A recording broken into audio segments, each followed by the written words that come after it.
Chamar o pastor Eliezer, vem para cá, meu amigo querido, já de longa data, né? Muitos anos que eu o conheço, né? Ele hoje assumiu o Centro Evangelístico Internacional lá em Icaraí, tem feito um excelente trabalho, e agora a gente está mais próximo, mais pertinho, né? Sempre estando juntos lá. Queria que você levantasse uma de suas mãos para cá, mesmo assentado, mas em reverência, uma vez que esse momento é o melhor momento, porque a palavra de Deus é a palavra de Deus, e como eu disse, é ela que transforma a vida do homem, é ela que muda, porque é o Espírito Santo que convence. Espírito Santo de Deus, nosso amigo, pedimos que nesse momento o Senhor tenha liberdade na nossa mente e no nosso coração. Declaramos que esse tempo não é o tempo das mídias sociais, não é o tempo das telas, não é o tempo da conversa. Esse tempo é o tempo do Senhor. Por isso, se o Senhor quiser falar, fale. Nós declaramos que estaremos aqui. Use o teu filho em graça, em favor, sobre cada coração e mente. É o que nós te pedimos e te agradecemos em nome de Jesus. Amém. Muito obrigado.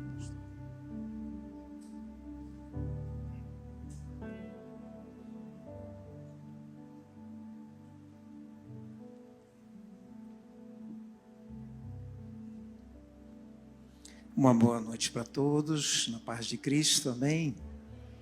É uma alegria poder estar aqui, nesta casa.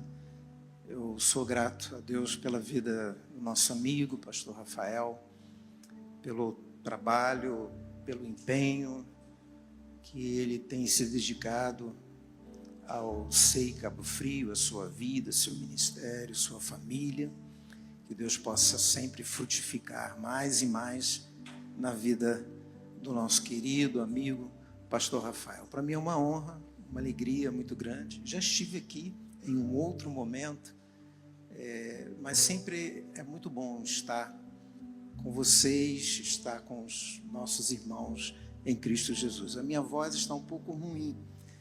Peguei uma gripe aí que me deixou aí alguns dias muito mal, mas graças a Deus que já estamos bem melhor.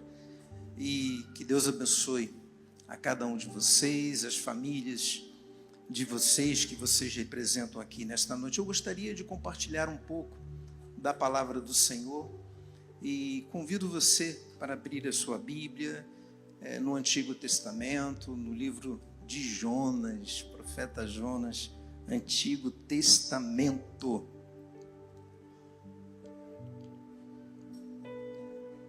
A palavra do Senhor diz no capítulo 1, versículo 1 em diante: e veio a palavra do Senhor a Jonas, filho de Amitai, dizendo: levanta-te, vai à grande cidade de Nínive e clama contra ela, porque a sua malícia subiu até mim. E Jonas se levantou para fugir de diante da face do Senhor para Tarsis, e descendo a Jope, achou um navio que ia para Tarsis. Pagou, pois, a sua passagem e desceu para dentro dele, para ir com eles para Tarsis, diante da face do Senhor. Que Deus possa falar aos nossos corações. Esse personagem é um personagem já conhecido de todos nós. Todos nós conhecemos o personagem bíblico Jonas. Ele é do 7º século antes de Cristo, dentro de um contexto muito interessante da história de Israel. E Jonas, ele era um profeta. A palavra profeta no hebraico é nabi, ou navi. Nabi vem de uma raiz do acádio muito antigo, que é o verbo navu, ou nabu, que significa proclamar, falar. Então o profeta, na realidade, não era apenas um visionário, aquele que via o futuro, né, como nós sempre imaginamos. Mas antes de mais nada, o profeta era um homem que falava, que proclamava, que anunciava. Duas características fundamentais na vida dos profetas do Antigo Testamento, entre eles Jonas. Primeiro, ele era um denunciante ele denunciava a injustiça social, e a gente vê isso com muita clareza, principalmente os profetas que viveram até um pouquinho antes de Jonas, do século 8º a.C., como Amós, Oséias, Miqueias, Isaías.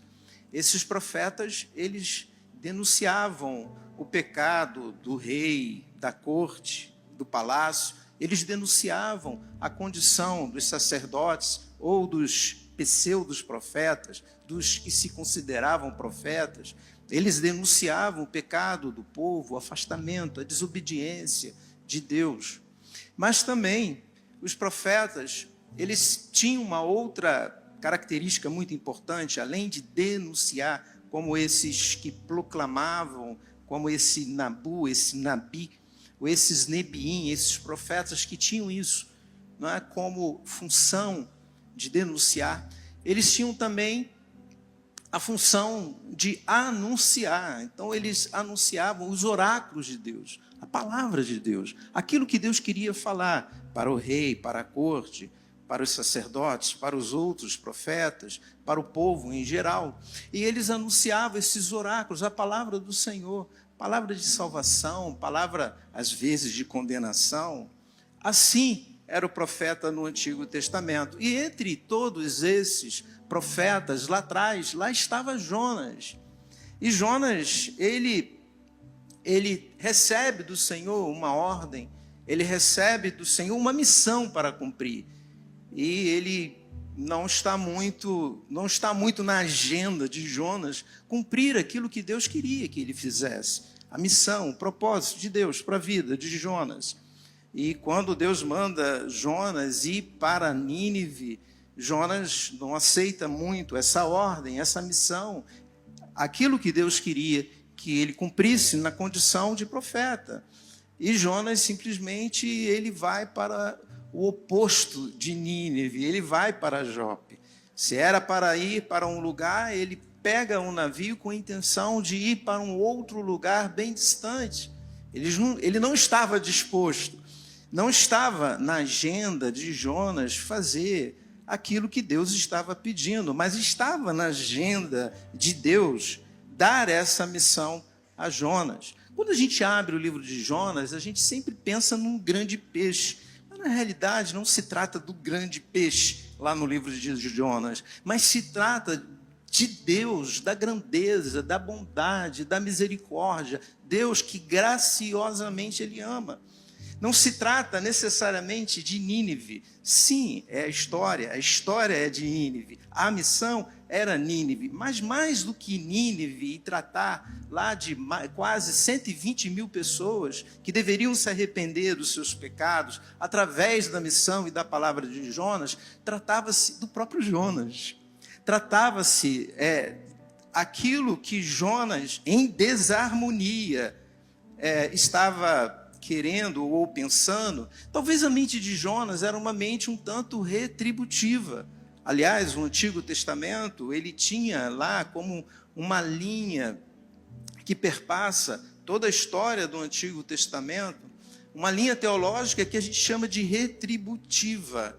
Ou seja, havia um princípio, o princípio era de causa e efeito. Então, havia consequências para as decisões, para as atitudes, para os comportamentos. Havia uma consequência. E assim eles acreditavam, assim eles viam, enxergavam a si mesmos, enxergavam também a vida, a sua relação com Deus. Então, havia uma retribuição. E para Jonas, o Deus que retribuía de acordo com o comportamento, de acordo com o pecado, Nínive não seria de modo algum alcançada pela misericórdia, pela graça, pela bondade de Deus, por ser um povo com experiências horríveis. Jonas e todo Israel, eles sabiam exatamente o que os ninivitas representavam para eles. E havia sim ódio, não amor pelos ninivitas. Havia uma aversão aos ninivitas e não um coração bondoso dos israelitas, em especial de Jonas, para atender o chamado e a missão de Deus para os ninivitas. Vejam vocês que essa desarmonia entre o que Jonas quer e o que Deus quer. E é isso que eu queria rapidamente tratar com vocês. Porque às vezes a nossa agenda não bate com a agenda de Deus. Às vezes aquilo que a gente quer não é o que Deus tem para nós. E às vezes ficamos totalmente confusos, indecisos. Às vezes ficamos tristes, magoados, angustiados, porque as coisas elas não acontecem como gostaríamos. E pegamos um navio para um outro lugar. Essa é a experiência de Jonas, tentando fugir da presença do Senhor, fugir da missão do Senhor, não cumprir a agenda de Deus, não fazer obedientemente aquilo que Deus estava mandando para ele. E Jonas às vezes representa a mim e a você. Jonas às vezes nos representa perfeitamente, porque nem sempre queremos fazer aquilo que devemos fazer, aquilo que nós cremos que deveríamos fazer, aquilo que Deus colocou para fazermos. Nem sempre estamos animados, entusiasmados para cumprir um propósito, que nem sempre entendemos qual é o propósito de Deus para a nossa vida. Muito pelo contrário, hoje a igreja, de modo geral, ou muitas pessoas, estão muito mais preocupados em que Deus faça a sua vontade. As pessoas querem que o seu ego seja massageado. As pessoas querem que Deus esteja ali inteiramente para elas. E elas esquecem, e o próprio Jesus Cristo, Filho de Deus, no momento crucial, no momento que antecedia a sua prisão, a sua crucificação, a sua morte, Jesus Cristo estava lá no jardim do Getsêmani, naquele lugar, e a sua alma se angustiava profundamente diante de uma missão, diante de uma agenda que não era dele, era do Pai, diante de um propósito que era do Pai. E Jesus Cristo, ele iria realizar o projeto, o plano de Deus, a missão dele era essa, o plano, o projeto salvífico de Deus para a humanidade. Era um momento muito representativo. Jesus, naquele instante, no jardim do Getsêmani, que sente o peso da sua missão, da sua responsabilidade. Ele sente o seu pecado, o meu pecado, o pecado de todos nós, o pecado de toda a humanidade, de hoje, de ontem, de amanhã, de todos os séculos, de todos os tempos. Tudo isso estava sobre ele. E ele sabia que aquela expiação, que aquela morte na cruz, que aquela missão que ele precisava cumprir, exigiria dele um esforço, muito mais do que simplesmente um esforço, uma dor humana, uma angústia humana. Era muito mais que isso.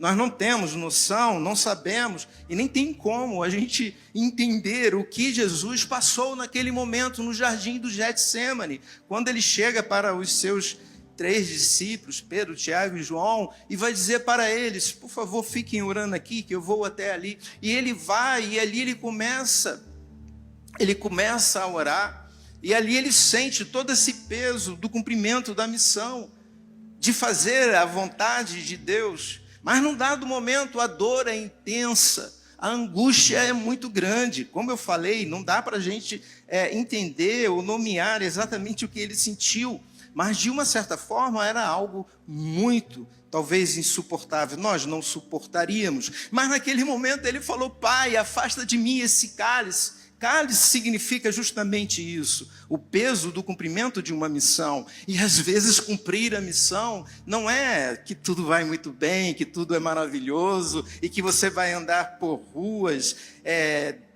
tudo certinho. Não, às vezes passaremos por pedras, espinhos, dificuldades. Às vezes teremos que enfrentar aquilo que não queremos enfrentar. E Jesus iria enfrentar algo tremendo. E ele pede: Pai, afasta de mim este cálice. Mas naquele instante, naquele momento, ele diz, lá no Evangelho de Marcos, ele fala: Abba, Pai. Ou seja, Deus, Pai, que não seja feita a minha vontade, mas que se cumpra a sua vontade. Cumprir a missão de Deus na vida dele. Às vezes nós estamos como os hebreus que saíram do Egito e naquela travessia pelo deserto, nós queremos que esse Deus providencial, que nos dê todas as coisas. Se o frio da noite é intenso, então Deus vai lá e coloca uma coluna de fogo para amenizar a noite fria do deserto.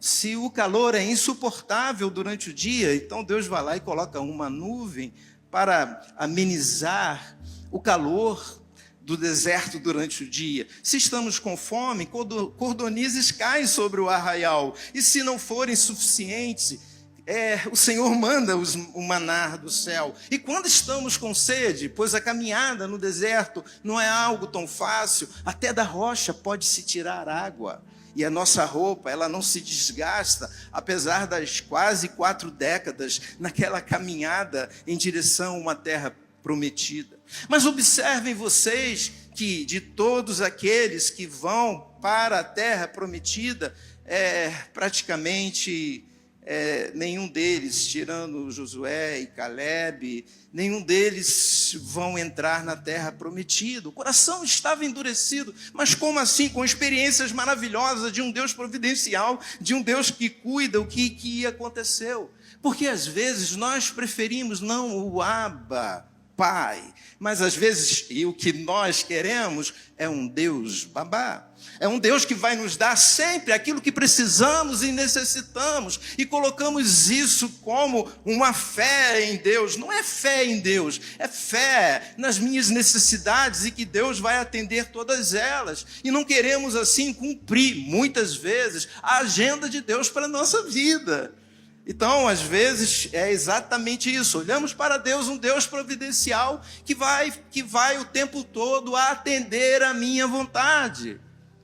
Mas aquele que tem um propósito de Deus para a sua vida, uma missão para cumprir uma agenda de Deus e deseja em harmonia consigo mesmo, deseja cumprir essa agenda de Deus, entende perfeitamente que não se trata dele, mas se trata de Deus e aquilo que Deus quer.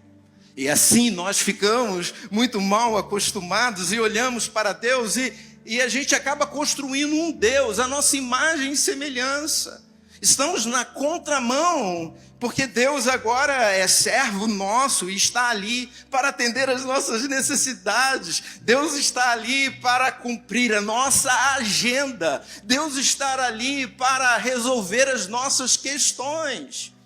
Não estou dizendo que Deus não faça isso. Sim, Deus pode fazer e faz isso, e todos vocês, todos nós aqui, temos experiências da bondade, da misericórdia, do amor de Deus, mas não se trata de nós, se trata de Deus na nossa vida. Não se trata de você, se trata de Deus na sua vida. A sua experiência com Deus mostra perfeitamente o quanto Deus vai glorificar o nome dele na sua vida.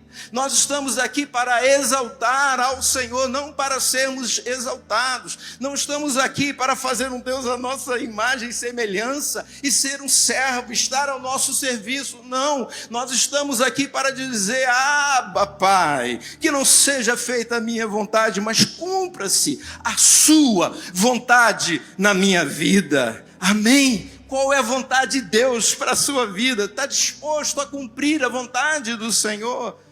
Jonas parece que não estava disposto a cumprir a missão que Deus tinha para a vida dele. Portanto, ele foge.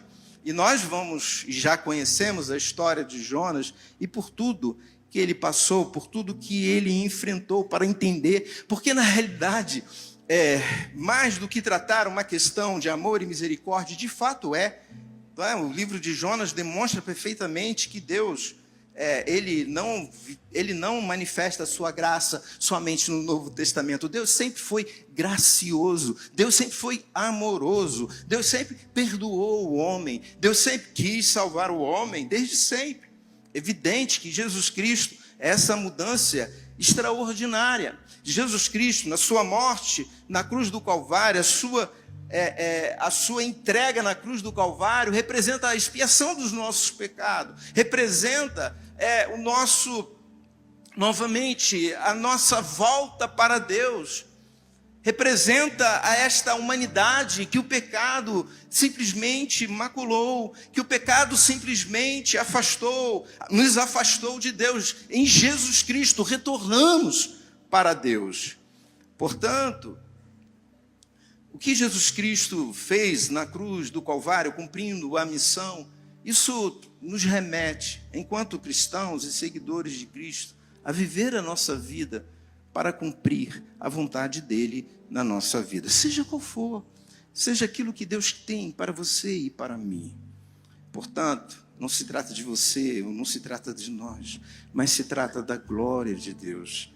A vida aqui, ela é curta, é passageira, vivemos por um certo tempo, e o que fazemos dela, eu desejo fazer da minha vida o cumprimento do propósito de Deus para a minha vida, aquilo que Deus tem para a minha vida. E nem sempre as coisas serão como eu quero, como eu penso. Nem sempre as coisas acontecerão do meu jeito, do meu modo. Às vezes eu vou precisar ir para o deserto, e às vezes não é o diabo que me levará para o deserto, mas é o próprio Espírito Santo que vai me conduzir ao deserto, porque é lá no deserto que a gente vai aprender. Foi lá, agora, engolido por um grande peixe, que Jonas, no capítulo 2, vai fazer uma das orações mais lindas que encontramos na Bíblia Sagrada. É a compreensão, é o entendimento da bondade e da misericórdia do Senhor, que vai olhar para ele naquele estado total de desobediência e desarmonia entre a vontade de Deus e a vontade do próprio Jonas. É ali, naquele momento, que ele desce nas profundezas do mar, é que ele se arrepende profundamente de não ter cumprido a vontade do Senhor para a vida dele. E às vezes é nesse momento do deserto, é nesse momento dentro de um grande peixe, é nesse momento diante de um grande problema da vida, de uma dificuldade enorme, que a gente tem que olhar e ver, Senhor, o que o Senhor está tentando me dizer que eu não estou vendo ou entendendo. É nesse momento em que a nossa vida se abre e deverá se abrir para cumprir a missão que Deus tem para nós. Quando Jesus foi impelido para o deserto, no início da sua missão, depois do batismo nas águas, em que ele cumpre a justiça de Deus e o Espírito Santo o impele para o deserto para ser tentado. No início da missão de Jesus Cristo, ele enfrenta o deserto, os 40 dias, sem comer ou beber, e ainda, além disso tudo, sendo tentado pelo diabo. E nós passamos por situações na vida em que precisamos compreender e entender. Portanto, o livro de Jonas retrata muito mais aquilo que Deus quer trabalhar na vida de Jonas, aquilo que Deus quer construir na vida daquele profeta, por amor àquele profeta. Evidente que Deus tinha um propósito para Nínive, mas Deus também tinha um propósito para a vida de Jonas. Deus tem um propósito para a sua vida. Talvez a sua vida esteja desalinhada entre a sua vontade e a vontade de Deus, entre a sua agenda e a agenda de Deus, aquilo que Deus deseja fazer através de você e aquilo que você quer fazer, aliás, e até em nome de Deus. E essas coisas às vezes estão em desarmonia, estão desalinhadas. Mas nesta noite, o Senhor separou esse momento para estarmos aqui refletindo sobre isso. E talvez toda a nossa dor, angústia, toda a nossa dificuldade esteja justamente porque estamos dentro de um grande peixe ou porque vamos ter que fazer algo que não era aquilo que nós desejaríamos fazer, mas é algo talvez que Deus quer que façamos. Seja feita a tua vontade. Senhor, cumpre em mim a tua vontade. Qual é a missão que o Senhor tem para mim? O que o Senhor deseja fazer através de mim? Senhor, eu me coloco inteiramente à sua disposição para o cumprimento da sua vontade. Que a missão que o Senhor tem para mim seja aquela que eu também quero fazer, desejo fazer, mesmo que isso me custe, mesmo que isso saia caro para mim, mesmo que lágrimas serão quase inevitáveis, mesmo que a dor, a solidão, a tristeza ou a angústia lá do jardim, do momento entre você e Deus, mesmo que isso lhe custa um alto preço, mas Senhor, eu quero cumprir a missão que o Senhor tem para mim. Amém, irmãos? Amém? Deus tem uma missão para nós. Por isso, eu gostaria de trazer algumas aplicações para vocês rapidamente. Primeiro, é preciso alinhar a nossa agenda à agenda de Deus. E Deus nos leva, às vezes, à crise e ao arrependimento. Deus permite, às vezes, que desçamos ao fundo do mar para reorientar nossa vida, para quebrar o nosso orgulho. Sabe, também nós podemos entender que essa agenda de Deus não depende de sermos perfeitos, mas depende única e exclusivamente da soberania de Deus. Ainda que o nosso coração resista, Ele vai realizar a sua obra, e se estamos dispostos a fazer a obra dEle na nossa vida. É possível fazer a vontade de Deus com o coração desalinhado. Mesmo que o coração de Jonas estava desalinhado, ele fez, querendo ou não querendo, a vontade do Senhor. Bom é estarmos alinhados com a vontade de Deus. Deus deseja não apenas nossa ação, mas Deus deseja a nossa transformação interior.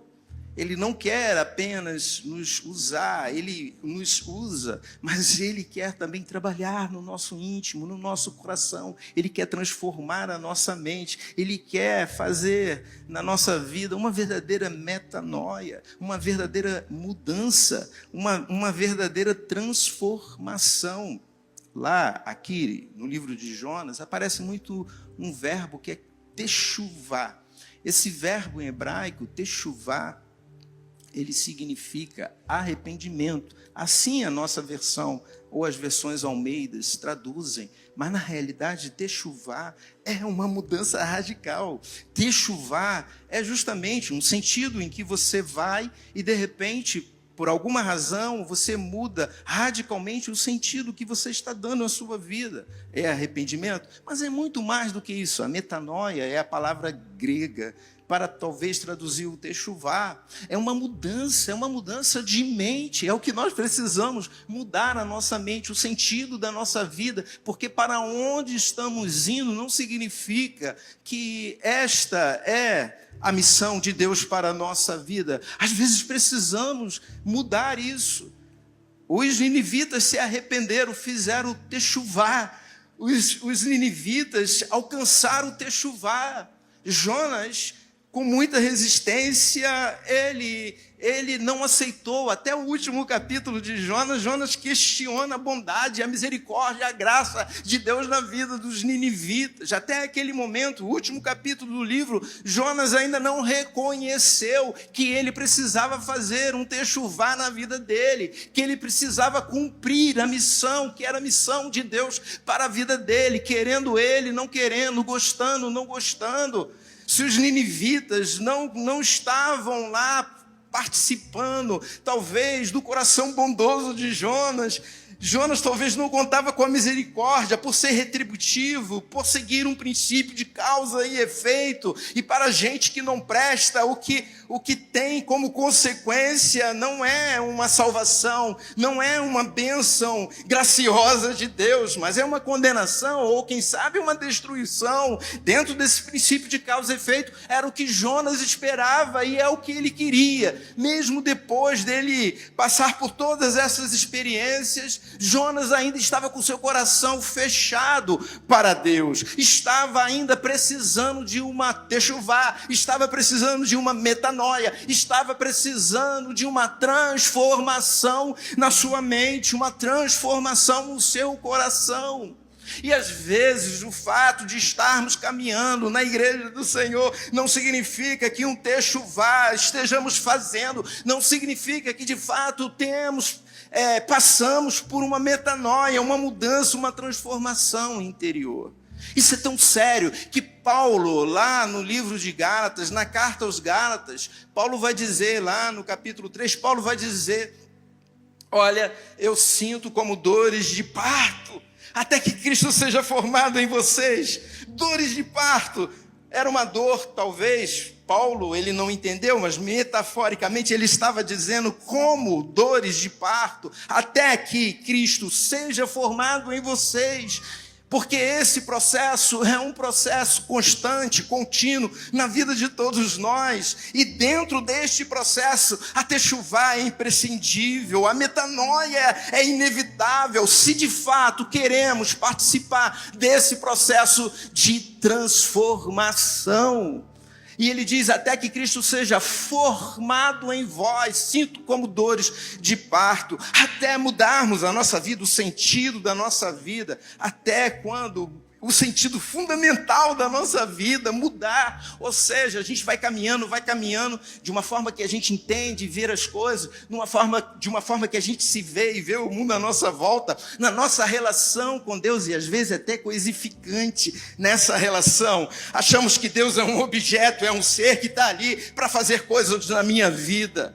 E dizemos assim, olha, a gente até acredita que o melhor de Deus ainda está por acontecer na nossa vida. E não, o melhor de Deus já aconteceu na nossa vida, porque o melhor de Deus é Jesus Cristo na nossa vida. Não há nada melhor do que Jesus na nossa vida. Não há nada melhor do que Jesus transformando a nossa vida dia após dia. Aleluia!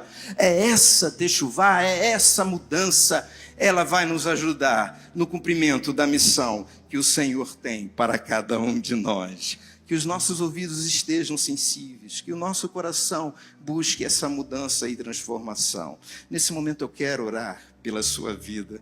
Vamos orar nesse momento, apresentar ao Senhor aquilo que precisa ser mudado, transformado, para que a minha agenda de vida, para que os meus desejos, os meus sonhos, os meus projetos, todos eles estejam alinhados com a vontade do Senhor. E assim a minha vida, talvez a dor ou não, o sofrimento ou não, a angústia ou não, porque todas essas coisas fazem parte da nossa existência, mas que eu esteja fazendo, cumprindo propósitos de Deus para a minha vida.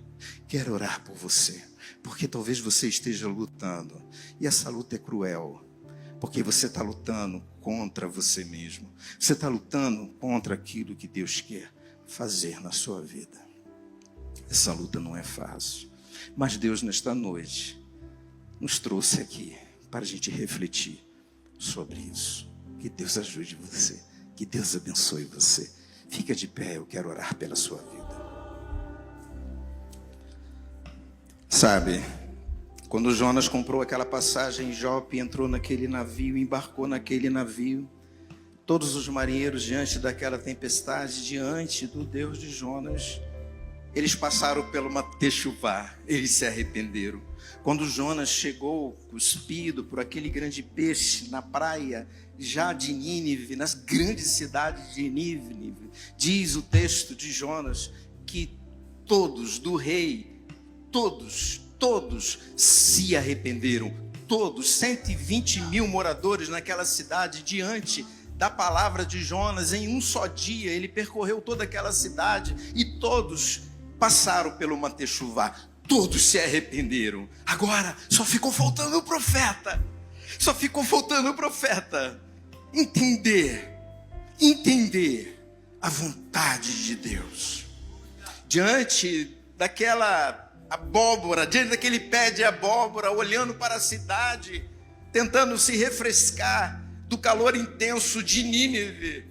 Ele mostrava-se angustiado ainda pelo que Deus tinha feito. O coração dele não se arrependeu, ele não passou ainda pelo techuvá, ele ainda não entendeu a agenda de Deus. Fecha os teus olhos nesse momento, Pai. Aqui está o teu filho, Senhor. Aqui estamos todos nós nesta noite, Senhor, diante, Pai, daquilo que queremos, Pai, no grande desafio de fazermos aquilo que tu queres.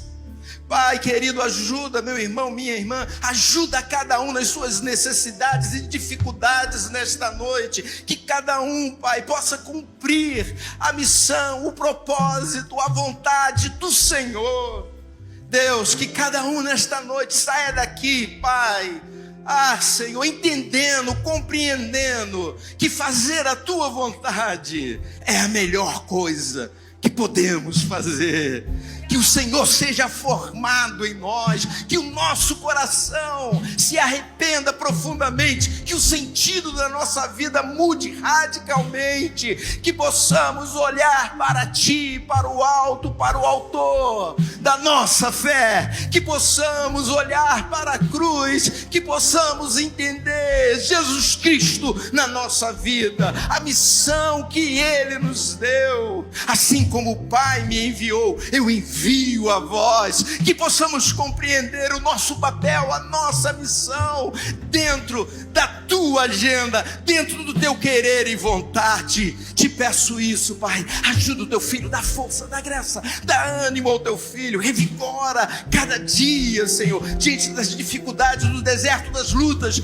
Toma o Teu filho, Senhor, ajuda ele, Pai, em nome de Jesus, em nome de Jesus, em nome de Jesus. Nós cremos no poder do Senhor, nós cremos no milagre, na cura, nós cremos na providência, nós cremos que o Senhor pode fazer tantas coisas na nossa vida, mas nós cremos, Pai, que é hora de fazermos e cumprirmos o propósito da nossa vida, de acordo com a Tua vontade e Teu querer. Em nome de Jesus, abençoa o Teu filho, cura o Teu filho, liberte o Teu filho, abençoa essa vida, em nome de Jesus. Amém, amém, amém. Que Deus te abençoe, que Deus te ajude, que Deus te dê força nessa caminhada, nessa trajetória, nessa jornada.